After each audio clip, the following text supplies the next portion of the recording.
So this is our sound sensor. So like when there is a sound, it will detect and trigger it, and this you can adjust the sensitivity. So like you can see the LED blinking.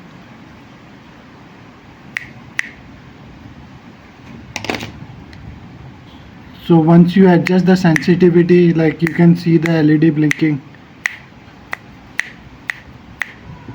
So this is the sound sensor. So this is again the signal.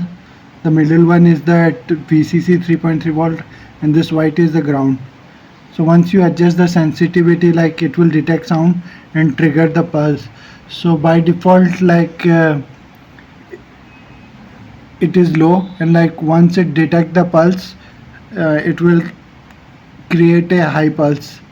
So let's just see a demo. So like, so in the library, like when there is any sound, like it will automatically tell them to like shh, like that thing. So let's just see the demo here.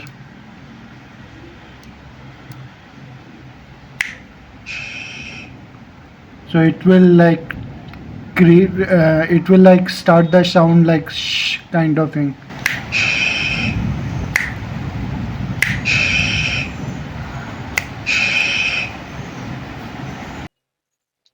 So this is our code. Like I have set the pin 16 as pull down so that it is in low state.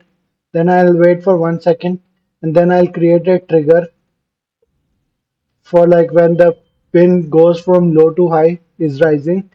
So it will trigger the event, and when the event occur, it will start the sound shh, and like